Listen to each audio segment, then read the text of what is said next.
Hello and happy day. Welcome to Breaking Out Technology in the Classroom, Unit 5, Games. Lesson 2, Virtual Gaming Spaces by me, Brady Bain. I'm happy to see you again on this wonderful day, and hopefully we can get deep into virtual gaming spaces today.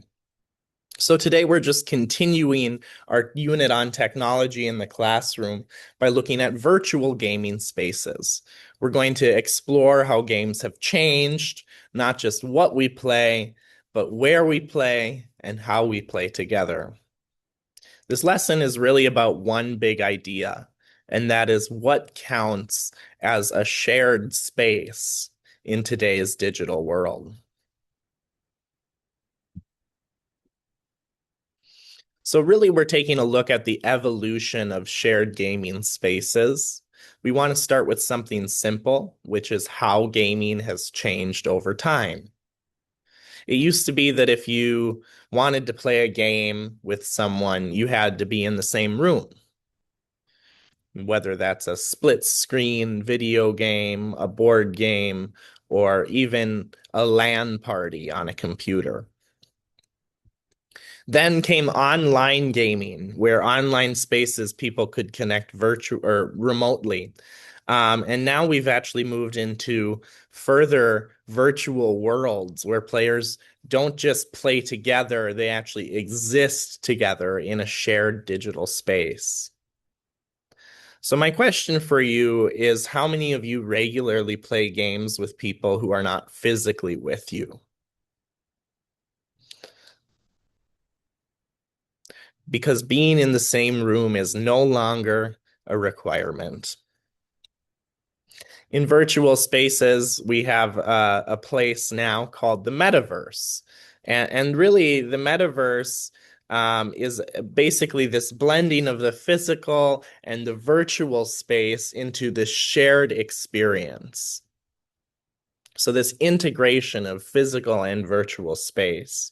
And some people believe that it's going to completely change how we learn, how we travel, and how we interact with each other. But here's the truth. The truth is that the metaverse isn't just in the future. It already exists right now. And anytime you're interacting with a 3D digital environment with others in real time, you're stepping into an early version of a metaverse. Emma Fraser says that according to the hype of the metaverse, it will forever transform learning, travel, and play. And this place is described as real or fantastic.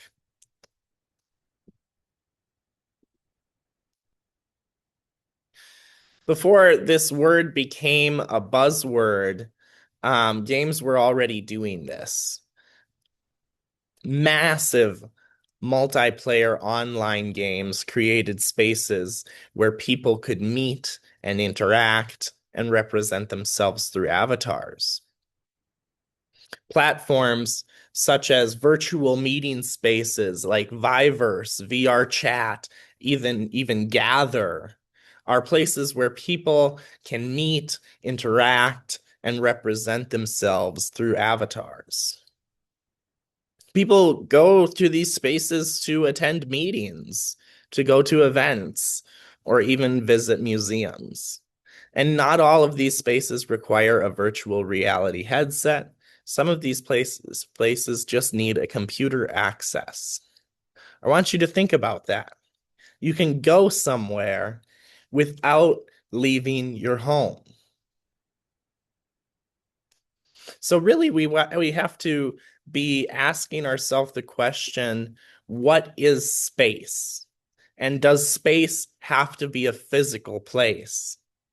We need to think a little more deeply about this. We normally think of space as a physical classroom or a house or a coffee shop. But in this context, we need to redefine what space is.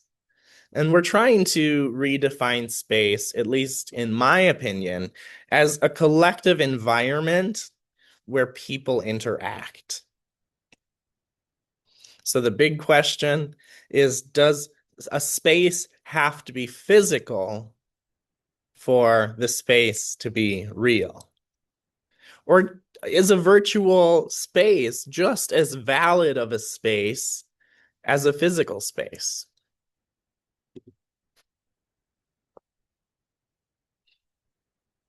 Let's think about a thought experiment for defining what space is. Really, let's use Roblox as an example.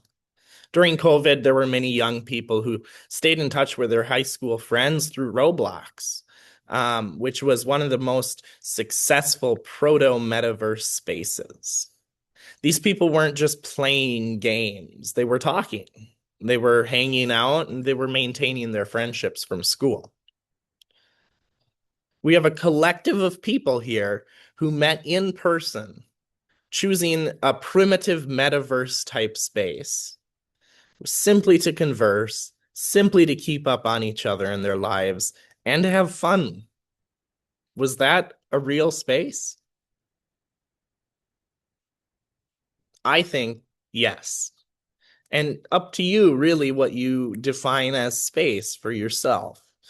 But really, we would like to get even deeper. We'd like to flip this a little bit because some games, they don't just exist online. They use your literal location in the real world. And these games are called mobile location-based games. Oftentimes, these games are on your phone and they track where you are. The game can change based on your movement in the physical space.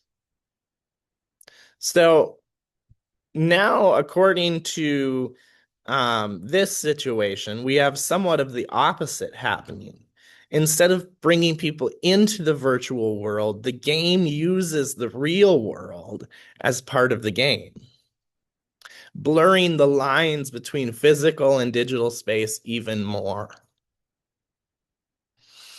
Nicholas and Nicoletta from the University of Patras in Greece, they say that games have recently undergone an exciting change where the game activity evolves according to the player's location. This is a real lived gaming experience of location-based games. And usually these games uniquely change the definition of what constitutes a space because it enacts a narrative-like structure using the physical space to change the game space.